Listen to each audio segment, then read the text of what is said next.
MPPSC मुख्य परीक्षा की उत्तर लेखन सीरीज के आज के वीडियो में हम देखेंगे इतिहास के 5 मार्कर क्वेश्चन के आंसर कैसे लिखे जाते हैं। अभी तक हमने इतिहास के जो 3 मार्कर प्रश्न हैं उनके उत्तर कैसे लिखे जाएं उसको समझा है, और आज मुख्य रूप से हम इतिहास के जो 5 मार्कर्स में जो टैलेंटेड वर्ड्स आते हैं, कुचल्ले शब्द आते हैं, उनको समझेंगे कि किस तरीके से वो प्रश्न में जुड़े होते हैं और उन शब्दों को, टैलेंटेड वर्ड्स को हमको इंडिविजुअल अलग अलग हैंडल करना चाहिए या कोई वर्ग बनाकर उसको 1 या 2 वर्ग में बांटकर उस वर्ग के आधार पर हमको उत्तर लिखना चाहिए। तो इन्हीं सारे जो सवाल हैं और टैलेंटेड वर्ड से जुड़े हुए जो उलझाव हैं बहुत सारे, उन उलझावों को क्या सॉल्यूशन हो सकता है, उसी पर हम आज चर्चा करने वाले हैं। चलिए हम देखते हैं कि किस तरीके से इन टैलेंटेड वर्ड्स जो हैं उनसे निपटा जाए या छुटकारा पाया जाए।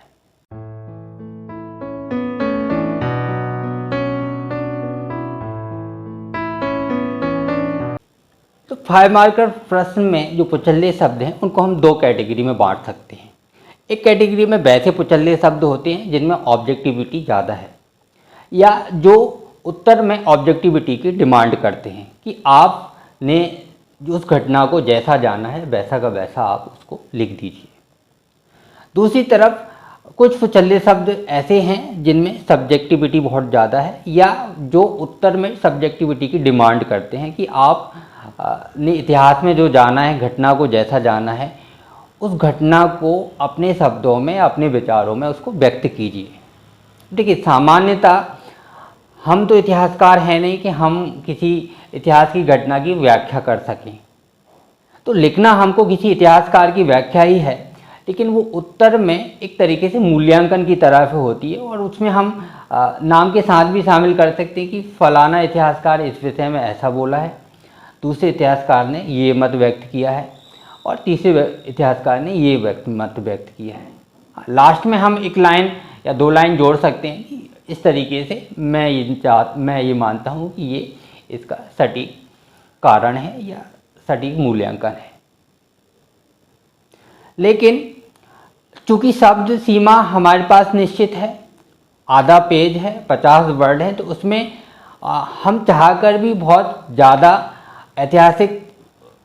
ऐतिहासिक छेड़छाड़ नहीं कर सकते, तथ्यों के साथ बहुत गहरा कोई मूल्यांकन प्रस्तुत नहीं कर सकते हैं या फिर बहुत स्कोप हमारे लिए नहीं बचता है। तो ऐसे में सामान्यतः एक राय तो यही दी जाती है कि आपको 5 या 6 बिंदुओं में जो समझ में आ रहा है, जो उस घटना के विषय में आप जानते हैं, उनको उस हिसाब से जमा के लिख दीजिए, जो थोड़ा सा उस प्रश्न की मांग को भी पूरा कर रहा हो। जबकि एक वर्ग ऐसा भी है उत्तर लेखन से संबंधित जो जुड़ा हुआ है, टीचर्स कह सकते हैं या प्रोफेसर्स का कह सकते हैं, कि जो मानते हैं कि कुचल्ले शब्द हैं तो वो अपने आप में उनका महत्व तो रहता है और जब उत्तर लिखा जा रहा हो तो उन कुचल्ले शब्दों का भी ध्यान रखा जाना चाहिए, ठीक ठाक केयर उनकी की जानी चाहिए। लेकिन जिस तरीके से एमपीपीएससी मुख्य परीक्षा में कुचल्ले शब्दों को जोड़ा गया है, और चूँकि हम लोगों को भी जो टेस्ट सीरीज़ में, मुख्य परीक्षा की टेस्ट सीरीज़ हैं, उसमें जो प्रश्न बनाने का हमारा जो अनुभव है, तो वह तो यही कहता है कि जब हम प्रश्न बना रहे होते हैं तो हमको थोड़ा सा उसमें डाइवर्सिटी चाहिए होता है, कि ऐसा ना हो कि सब में लिखा है कि विवेचन कीजिए, व्याख्या कीजिए, विवेचन कीजिए, व्याख्या कीजिए, तो थोड़ा सा डिफ्रेंशिएशन आ जाए। तो उस कारण से हम अलग अलग, किसी में लिख दिया कि प्रकाश डालिए, किसी में लिख दिया व्याख्या कीजिए, किसी में लिख दिया समीक्षा कीजिए। जबकि उत्तर जो लिखा जाएगा या दिमाग में प्रश्न सेट करने वाले कि दिमाग में जो मॉडल आंसर होता है, तो लगभग वही सब जानकारियां होती हैं जो सामान्यतः पूछी जाती हैं या रहती हैं। तो ज़्यादा बेहतर होगा कि हम कुछ बहुत साधारण से एग्जाम्पल से, अभी भूल जाते हैं कि एमपीपीएससी का एग्ज़ाम है, उससे रिलेटेड हम ये वीडियो बना रहे हैं। हम बहुत साधारण सी घटनाओं को लेकर या साधारण से उदाहरणों को शामिल करके रखकर कुचल्ले शब्दों का क्या महत्व होता है, क्या महत्व नहीं होता है, कितना ध्यान रखा जाना चाहिए, कितना ध्यान नहीं रखा जाना चाहिए, इग्नोर कर देना चाहिए, उस चीज़ को समझ लेते हैं तो वो ज़्यादा बेहतर होगा। और वो ज़्यादा ठीक तरीके से समझ में आएगा जब हम किसी एग्जाम्पल के साथ उस बात को जोड़ेंगे, शामिल करेंगे। ठीक है, तो हम दो तरफ बहुत साधारण वे में एक आपको स्क्रीन पर एक इमेज दिखेगा यहाँ पर अभी, और उस इमेज में आप अलग अलग देख पा रहे होंगे कि एक तरफ ऑब्जेक्टिव लिखा है, ऑब्जेक्टिव पुचल्ले शब्द जो हैं उनको लिखा हुआ है, और एक तरफ सब्जेक्टिव पुचल्ले शब्द हैं उनको लिखा हुआ है। तो यहाँ पे थोड़ा सा आप रोक कर उसको एक बार पढ़ लीजिए, चाहें तो इसका स्क्रीनशॉट भी ले सकते हैं, तो वो क्लियर रहेगा कि किस किस तरीके के पुचल्ले शब्द होते हैं और हमने इसको दो कैटेगरी में क्यों बांटा है, तो वो अभी आपको आगे समझ में आ जाएगा। ठीक है, जैसे एक तरफ हमने शामिल किया है ऑब्जेक्टिव पुचल्ले शब्द, और एक तरफ हमने शामिल किया है सब्जेक्टिव पुचल्ले शब्द। विषयनिष्ठ इसको हिंदी में कहा जाता है, और इसको कहा जाता है वस्तुनिष्ठ।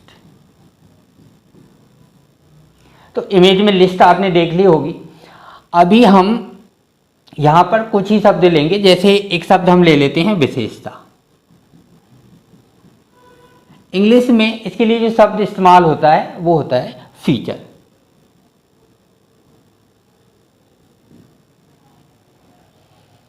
और एक शब्द और ले लेते हैं यहाँ पर वर्णन, और इंग्लिश के लिए इसमें शब्द इस्तेमाल होता है डिस्क्राइब। ठीक है, हम दो ही शब्द यहाँ पे ले रहे हैं। इधर सब्जेक्टिव में एक शब्द हम ले रहे हैं विश्लेषण,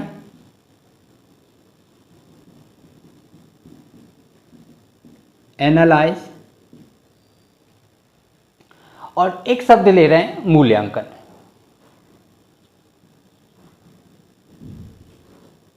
इवैल्यूएशन।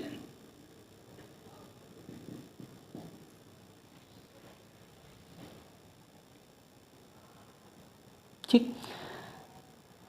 अब जैसे मान लेते हैं, हम अभी भूल जाते हैं कि ये एमपीपीएससी एग्ज़ाम से जुड़ा हुआ सेशन है, और इसमें एमपीपीएससी का जो सिलेबस है उससे रिलेटेड क्वेश्चन आ रहे हैं। हम एक उदाहरण लेते हैं, जैसे यहाँ पर एक बॉक्स बनाकर हम एक मोबाइल का उदाहरण लेते हैं। तो मोबाइल का उदाहरण, एक कोई मोबाइल है जिसका नाम है अनार A10। ठीक है, कुछ भी हम बचेंगे कि किसी दूसरी कंपनी का प्रमोशन भी हो यहाँ पर, तो एक काल्पनिक नाम ले लेते हैं अनार A10। एक मोबाइल है, ये मोबाइल जो है 50 मेगापिक्सल इसका रियर कैमरा है, और इसका फ्रंट कैमरा जो है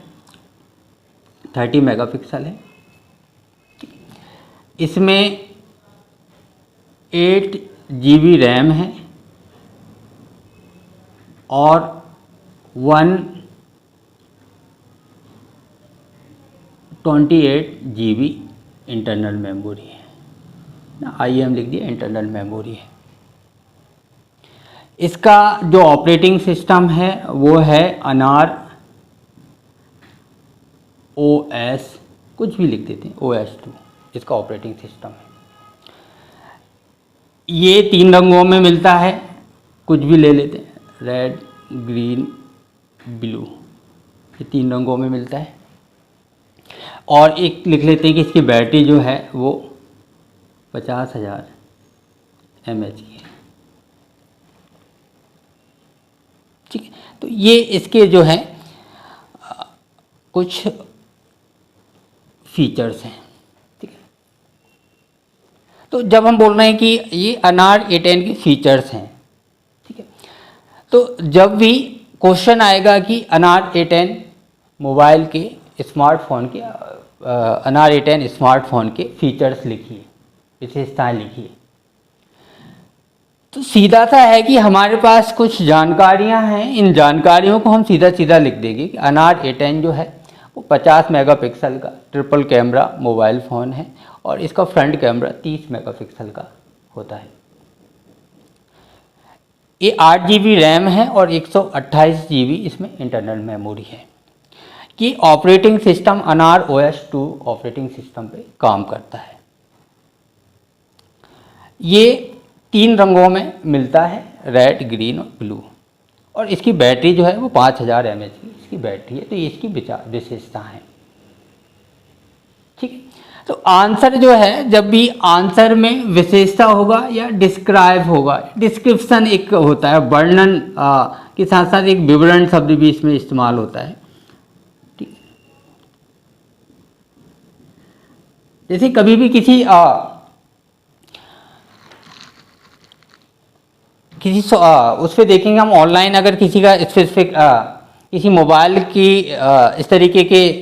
फीचर्स वगैरह देखेंगे, वहाँ पे फीचर एंड डिस्क्रिप्शन दोनों साथ में लिखा रहता है कि ये फीचर और डिस्क्रिप्शन है ना। तो जब हम विवरण की बात करें तो विवरण में भी सामान्यतः जो जानकारी है उससे संबंधित है, वही वैसी की वैसी जानकारी हमको दे दी है। तो इसमें हम अपनी तरफ से कोई राय व्यक्त नहीं कर रहे हैं, अपनी तरफ से किसी तरह का कोई सजेशन नहीं दे रहे हैं, अपनी तरफ से कोई विचार प्रकट नहीं कर रहे हैं, जो जैसा है वैसा का वैसा हम दे रहे हैं। तो वो उसका मतलब है कि वो ऑब्जेक्टिविटी उस पर वस्तुनिष्ठता है। दूसरी तरफ विषयनिष्ठ का मतलब ये हुआ कि वहाँ पर विचार व्यक्त किए जा रहे हैं और हर व्यक्ति के वो विचार अलग अलग फिर हो सकते हैं, उसमें अंतर भी हो सकता है। जैसे अगर पूछा जाए, क्वेश्चन अगर बने कि अनार A10 स्मार्टफोन का मूल्यांकन कीजिए, अगर प्रश्न इस तरीके का बनता है कि अनार A10 स्मार्टफोन का मूल्यांकन कीजिए, तो ऐसा प्रश्न जब बनता है मूल्यांकन करने का, ठीक है, इसमें एक और शामिल कर लेते हैं, क्योंकि इससे हम बहुत ज़्यादा यूज टू हैं, रिव्यू शब्द। ठीक है, रिव्यू के लिए शब्द जो है, हिंदी शब्द जो है वो समीक्षा कीजिए, रिव्यू कीजिए। तो अब प्रश्न बनता है कि अनार A10 स्मार्टफोन का रिव्यू कीजिए, समीक्षा कीजिए या मूल्यांकन कीजिए, वो दोनों लगभग एक ही बात है। तो यहाँ पे सिर्फ इतना कहना पर्याप्त होगा कि अनार A10 मोबाइल जो है ट्रिपल कैमरा है, 50 मेगापिक्सल इसका रेयर कैमरा है और इसका फ्रंट कैमरा 30 मेगापिक्सल का है। मूल्यांकन का मतलब है कि आप अपनी तरफ से भी राय दोगे और इससे बहुत बेहतरीन फ़ोटो आते हैं, इसमें HD फ़ोटो भी बन जाते हैं और क्वालिटी बहुत अच्छी होती है जो फ़ोटो हम लेते हैं। तो जब हमने एक तरीके से अपनी इस तरीके से राय उसमें साथ में जोड़ दी है, तो वो क्या हुआ कि हम अब यहाँ पे सब्जेक्टिविटी आ गई है, हमने जो तथ्य है, जो जानकारी है, उसमें अपने मत को भी जोड़ दिया, अपने ओपिनियन को भी जोड़ दिया है ना। तो ओपिनियन अगर शब्द आएगा तो उसमें भी बात वही हो जाएगी। समीक्षा हो, चाहे वो एनालाइज हो, चाहे वो एवेल्युएशन हो, वहाँ सीधी सी बात है कि सब्जेक्टिविटी आएगी और वहाँ अपने शब्दों को आप उसमें जोड़ोगे, अपने विचार को वहाँ पर जोड़ोगे। इसी तरीके से 8 GB रैम है, यानी एक तरीके से हैंग नहीं होता है, बहुत स्मूथली चलता है, बहुत आसानी से चलता है और मेमोरी पर्याप्त है, तो अपने कई सारे डेटा आप उसमें सेव कर सकते हैं, बहुत सारे फ़ोटो सेव कर सकते हैं, बहुत सारे आप जो है वीडियो बना सकते हैं और उनको भी अपने मोबाइल में सेव रख सकते हैं। तो इंटरनल मेमोरी इतनी है, इसको एक्सटर्नल भी जोड़कर और बढ़ाया जा सकता है। तो वो एक मैथ आपने अपना व्यक्त कर दिया कि इससे ये फ़ायदा भी हो रहा है। ऑपरेटिंग सिस्टम है, नया है और अच्छे से काम कर रहा है। कलर जो हैं 3 कलर हैं और इसमें ब्लू कलर बहुत अच्छा है। अब सब्जेक्टिविटी, कोई कह रहा है रेड अच्छा है, कोई कह रहा है ग्रीन अच्छा है, तो अपना मत जो भी जिसका रहेगा वो व्यक्त किया जा रहा है। और ये काफ़ी अच्छी बैटरी इसकी है, तो काफ़ी लंबे समय तक ये चलता भी है। देखो, अब मूल्यांकन हो, समीक्षा हो, रिव्यू हो, जब आप अपना मत व्यक्त कर रहे हैं तो बेहतर माना जाता है उत्तर लेखन के समय पर या रिव्यू और समीक्षा के दौरान भी। आप देखना, कभी कोई समीक्षक किसी मूवी का समीक्षा करेगा, रिव्यू करेगा, तो अगर उसको बहुत अच्छा भी पसंद आया हुआ है, फिल्म बहुत अच्छा भी आया है, 4.5 स्टार भी उसने दिया है 5 में से, तब भी लास्ट में दो एक बातें, 2 या 3 बातें वो कहेगा कि ये थोड़ा सा कम ही रह गया है, कि ये हीरोइन का रोल थोड़ा कम था, उसको ज़्यादा कर देना चाहिए था, या स्क्रिप्ट में यहाँ पे थोड़ी सी ये खामी लगी, साउंड में या सॉन्ग वगैरह में, कि यहाँ पे बेवजह ये सॉन्ग आ गया था। ठीक, तो बहुत अच्छी लगी, बहुत अच्छी कहानी थी, सारा कुछ अच्छा हुआ, सबने अच्छी एक्टिंग की। उसके बाद भी लास्ट में 2 या 3 बातें वो ऐसी भी बोल देगा। अब क्योंकि हमारे पास 5 मार्कर्स में केवल 50 वर्ड हैं, बहुत स्कोप नहीं है कि आपने 5 पॉइंट ए भी लिख दिए, 3 पॉइंट में आपने उसकी बुराइयां भी लिख दी, नेगेटिव मतलब आलोचना भी कर दी है ना। क्रिटिकल एग्जामिन भी पूछा जाता है इस तरीके से। तो फिर भी हम एक लाइन में कह सकते हैं कि 10 से 15 शब्द उसके लिए रख सकते हैं, कि कुछ है कि हाँ वेट उसमें थोड़ा सा ज़्यादा है, और वो जो है इसको होल्ड करना और कैरी करना थोड़ा मुश्किल बनाता है। तो आपने उसकी तारीफ़ की, 4 पॉइंट 5 पॉइंट तारीफ में बनाए, 1 पॉइंट आपने उसकी एक तरीके से एक आलोचना भी कर दी, उसका क्रिटिसाइज भी उसको कर दिया।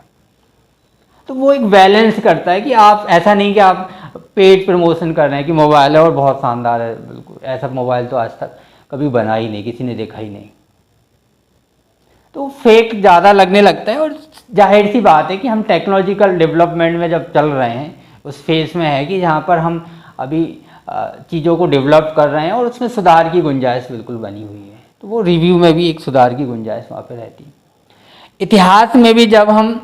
किसी प्रश्न को इस तरीके से लेते हैं कि एक घटना हुई है, उसके 5 फैक्ट हमारे पास भी हैं, उसके बावजूद भी जब उसका मूल्यांकन करने की बात आएगी, तो मूल्यांकन में हम साथ में ज़रूर जोड़ेंगे कि यहाँ पर ये पॉइंट जो है अच्छा था, ये काम बहुत अच्छा किया गया, या यहाँ थोड़ी ये कमी रह गई, जिसके कारण से थोड़ा नुकसान हुआ।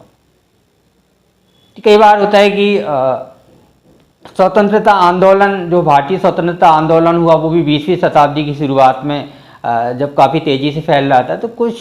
जो बड़े लीडर्स हैं उन्होंने धार्मिक प्रतीक चिन्हों का इस्तेमाल किया, और कहीं ना कहीं वो धार्मिक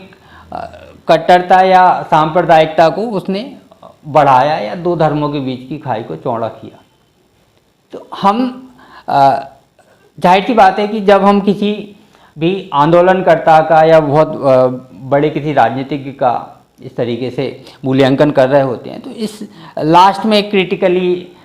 हम आलोचना कर सकते हैं कि ये थोड़ा सा अगर इसको ध्यान रखा जाता तो और बेहतर होता। ठीक है, तो बात मेरे ख्याल से समझ में आ रही होगी कि यहाँ पर जो कुछ वर्ड्स हैं, यानी जो हमने ऑब्जेक्टिव कैटेगरी में जिन टैलेंटर्स वर्ड को रखा है, विशेषता, वर्णन, विवरण है, परिणाम है, कारण है, उल्लेख है, रेखांकित कीजिए, तो इस तरीके के जितने भी टैलेंटर्स वर्ड हैं, पुचल्ले शब्द हैं, जब प्रश्न के साथ आते हैं उसमें ऑब्जेक्टिविटी होती है, इनको हम एक ही तरीके से हैंडल कर सकते हैं। अब इसमें अलग करना बड़ा मुश्किल भी है। सामान्यता है कि जब इस तरीके का प्रश्न पूछा जाएगा, उसका मॉडल आंसर में यही सारी बातें शामिल भी होंगी। जैसे मैंने अगर प्रश्न बनाया है कि अनार A10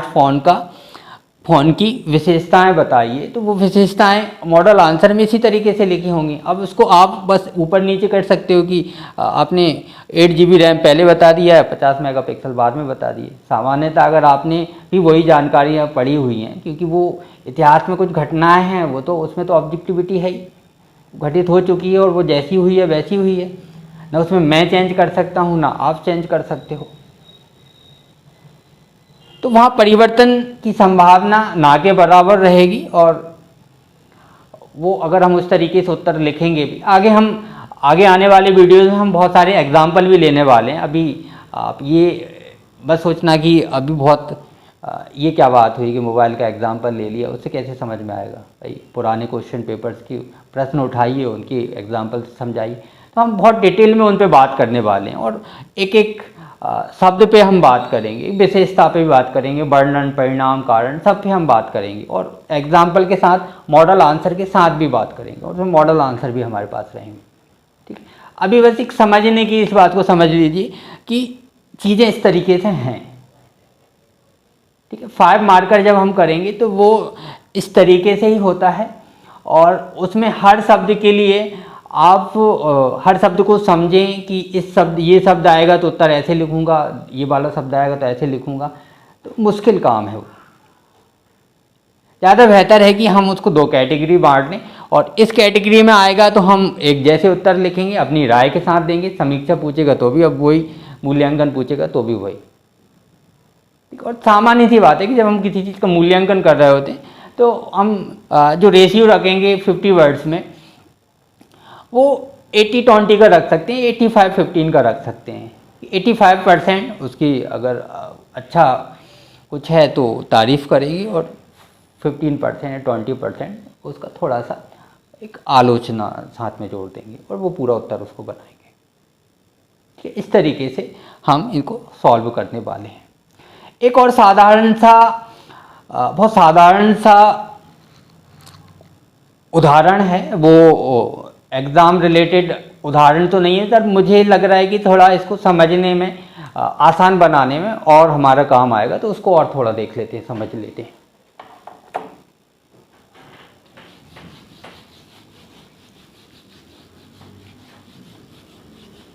कहने का अर्थ हुआ कि वो जो ऑब्जेक्टिव टैलेंटर्स हैं या जो सब्जेक्टिव टैलेंटर्स वर्ड हैं उनको समझने में आसानी देगा। हम एक साधारण सा एग्जाम्पल 2 लोगों की बातचीत से हम उसको समझते हैं। जैसे 2 लोग हैं, एक का नाम है भुवन और एक का नाम है मोहन। मोहन भार्गव है, तो शायद आप पहचान रहे होगे कि हम किन लोगों की बात कर रहे हैं। और मोहन ने नासा को छोड़ा, मतलब नासा से आया हुआ है छुट्टी मनाने के लिए गांव, और गांव में उसको मिल गया है भुवन। और अभी मोहन भार्गव को पता नहीं है कि भुवन के गांव में क्या क्या हो चुका है। भुवन ने अभी मैच जो है अंग्रेज़ों के साथ, कैप्टन रसल के साथ जो मैच हुआ था वो जीत लिया है और गांव में बढ़िया शांति है। अब 3 साल तक जो है लगान भी नहीं देना पड़ेगा, बारिश भी हो गई तो बढ़िया फसल वसल भी अच्छी हो रही है। ठीक, तो ऐसी स्थिति में मोहन जो है भुवन के पास आया और उसने कहा, दोनों दोस्त हैं, बचपन के दोस्त हैं, तो मोहन ने पूछा कि और बताओ कैसा क्या समय में तुम्हारा बीत रहा है, पिछले 2-3 साल से मिले नहीं, तो 2-3 साल में क्या क्या हुआ है थोड़ा बताओ मुझे। तो ये जो है इसने कहा कि भाई बहुत परेशानी भरा रहा पूरा समय, बहुत दुख भरा ये समय रहा है और बहुत समस्याएं आई हैं, मतलब कहना मुश्किल है मेरे लिए। बहुत संघर्ष हमने किया है इन 3-4 सालों में हर तरफ से। अब इसको ये जो बातें हैं जलेबी की तरह, तो ज़्यादा समझ नहीं आई, उसको पता नहीं है कि गांव में क्या परिस्थितियां रही हैं, क्या क्या घटनाएं घटित हुई। तो मोहन फिर कहेगा कि ठीक से बात समझ ही नहीं आई, ठीक से थोड़ा उसको वर्णन करो, ठीक से उसको डिस्क्राइब करो। ठीक, तो जब क्या घटना घटित हुई है उसको ठीक से मुझे डिस्क्राइब करो, विस्तार से उसका वर्णन करो, कि विस्तार से तुम मुझे समझाओ कि क्या क्या हुआ है। तो अब भुवन ने सारी कहानी सुनाना शुरू की कि वो एक नया अंग्रेज अधिकारी आया था, अफसर आया था, उसने कहा कि अब पिछले साल तुमने लगान नहीं दिया, इस साल तुमको लगान देना पड़ेगा। तो हमने कहा कि बारिश नहीं हुई, हम कैसे लगान देंगे। तो उसने कहा कि नहीं देना पड़ेगा। फिर बोला कि अगर नहीं लगान देना चाहते हो तो मेरे साथ क्रिकेट का मैच खेलो, मैं तुम्हारे 3 साल का लगान माफ़ कर दूंगा, नहीं तो तुमको तिगना लगान देना पड़ेगा अगर तुम मैच हार जाते हो। तो इस तरीके से फिर हमारा मैच हुआ और सारी कहानी उसने जो है जैसा है वैसा का वैसा सुनाया। ठीक है, तो वर्णन किया यानी क्या कि जो कहानी है उस कहानी को वैसा का वैसा जो उसके साथ घटित हुआ है वैसा उसने उसको एक्सप्लेन कर दिया है, डिस्क्राइब कर दिया है। ठीक है, जब ये सारी कहानी खत्म हो गई उसके बाद फिर इसने उस पर कमेंट किया कि ये तो बहुत कमाल की, मतलब कमाल का काम तुम लोगों ने किया है, क्योंकि तुम्हारे साथ सच था, साहस था और तुम लोग जो है अपने सम्मान के लिए लड़े हो, तो इसलिए तुमने बहुत मेहनत की और तुमने ये पूरी लड़ाई जो है जीती है। इसमें एक तरीके से कैप्टन रसल का अहंकार जो है वो हारा है और तुम्हारी जो सच्चाई है, सत्य की जो है जीत हुई है और असत्य की हार हुई है, पराजय हुई है। ठीक है, तो एक तरीके से जब हम जिस घटना को जैसे मतलब यहाँ पर अगर कहानी को देखें तो इस घटना को जैसा भुवन ने वर्णन किया है, वो जो घटित हुआ जैसा हुआ वैसा का वैसा ऑब्जेक्टिवली बता दिया है। ठीक है, तो भुवन जो है वो वस्तुनिष्ठता के साथ बात कर रहा है और जब मोहन उस पर टिप्पणी करेगा तो मोहन ने क्या किया है, एक तरीके से विषयनिष्ठ होकर बात कही है। उसने अपने विचार व्यक्त किए हैं कि तुम्हारे पास सच और साहस था, तुम्हारे पास जो कॉन्फिडेंस था वो इस कारण से था कि तुम सत्य की तरफ से लड़ रहे थे और तुमको पता था कि कैप्टन रसल झूठा है, असत्य है, वो गलत तरीके से टैक्स ले रहा था, लगान ले रहा था और तुमने उसके जो है अहंकार को तोड़ दिया है, तुम्हारी जीत हुई है। ठीक, तो घटना पर अपने विचार व्यक्त करना, कमेंट करना, वो वस्तुनिष्ठ हुआ, सब्जेक्टिव हुआ, विषयनिष्ठ हुआ। फिर हो सकता है कि वो मोहन जो है कुछ और उस पर रिव्यू दे कि तुमने जो काम किए, किस तरीके से जो कचरा ने गेंद को टर्न कराया, किस तरीके से तुमने जो अपना शतक पूरा किया और आखिरी तक खेलते रहे और मैच को जिता के लेके आए, छक्के से मैच को जिताया। तो इन सारी बातों पर मोहन जो कुछ भी बोलेगा वो सामान्यतः सब्जेक्टिविटी की श्रेणी में होगा और मोहन जो कुछ भी भुवन से पूछेगा, भुवन से कहेगा कि क्या कारण थे, क्या परिणाम हुए, गांव पर उसका क्या प्रभाव पड़ा,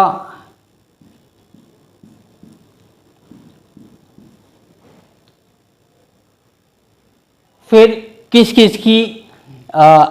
की इस जीत में तुम्हारी जो इस मैच में जीत हुई है उसमें कौन कौन लोग थे उनका उल्लेख करो।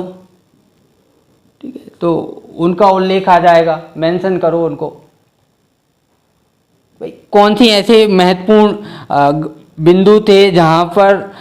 डिसाइडिंग रहे कि तुमने उस मैच को जीता, उसको जो है रेखांकित करो, स्केच बनाओ, उसका रेखांकित करो। फिर जो कुछ भी ये बोल रहा है उस पे इसने उसका मूल्यांकन किया,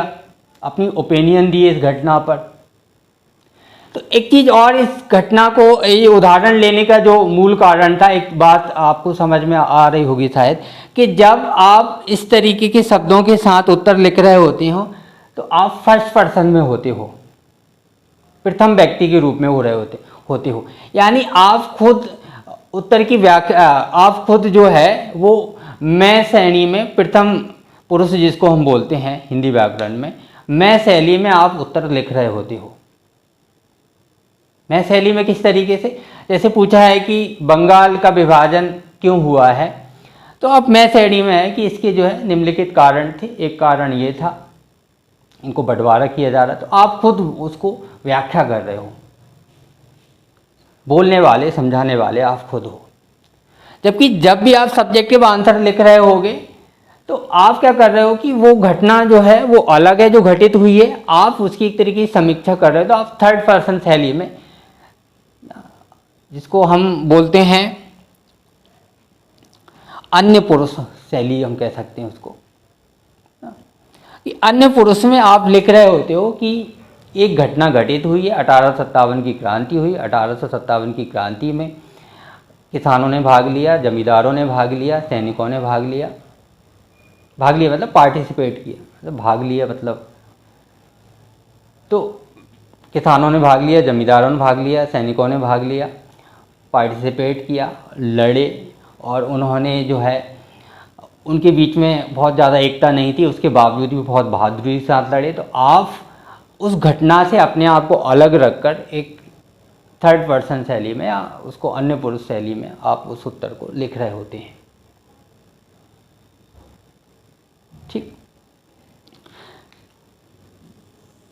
तो इस संवाद जो है, इस संवाद में जो ओवरऑल पूरी बात हम देखते हैं, पूरी बात उसी तरीके से टैलेंटेड वर्ड्स में जुड़ी हुई रहती है और हमको टैलेंटेड वर्ड्स को इसी तरीके से लेकर चलना चाहिए। मेरा ये पर्सनल एक तरीके से सुझाव है, सजेशन है कि हमको उनको दो कैटेगरी में बांटना चाहिए, और दो कैटेगरी में बांटकर अगर ऑब्जेक्टिव कैटेगरी में आए हैं तो ऑब्जेक्टिव वे में जो जैसा है वैसा का वैसा हम उत्तर लिखेंगे,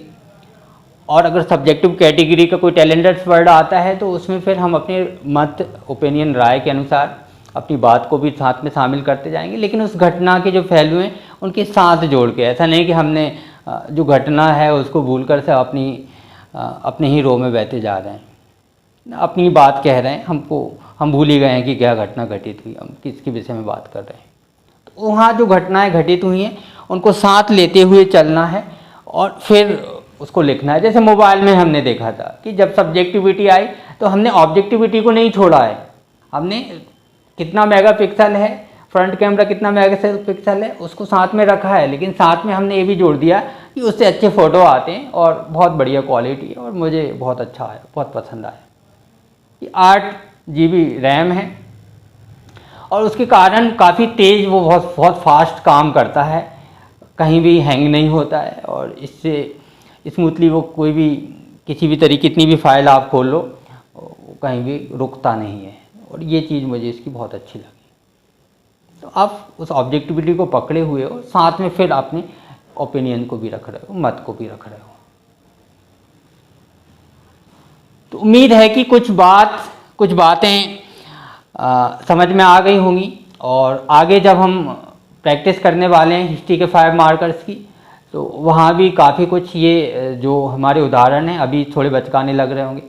उदाहरण हैं वो काम करेंगे, काम आएंगे, याद रखने में भी काम आएंगे, और वो आगे 11 मार्कर में भी काफ़ी कुछ हमारी हेल्प करेंगे। तो अभी आज के सेशन को हम यहीं रोक रहे हैं, और अगली क्लास में हम MPPSC की जो प्रीवियस ईयर के क्वेश्चंस कुछ आए हैं उनको हम उठाएंगे 5 मार्कर में, और उसको सॉल्व करके देखेंगे इन शब्दों के साथ, टैलेंटेड वर्ड्स के साथ, और कुछ साथ में आपको बहुत ज़्यादा नहीं, कुछ जो हैं उसके जो मॉडल आंसर्स हैं वो भी साथ में रहेंगे। लेकिन इतिहास का हो, ज्योग्राफी का हो, उत्तर लेखन आता है लिखने से, तो इस पूरे सेशन का फ़ायदा आपको, इस पूरी सीरीज़ का फ़ायदा आपको तब मिलेगा जब आप खुद भी घर पे आंसर राइटिंग की प्रैक्टिस करेंगे। इस वीडियो को अंत तक देखने के लिए बहुत बहुत धन्यवाद। अगले वीडियो में मिलते हैं।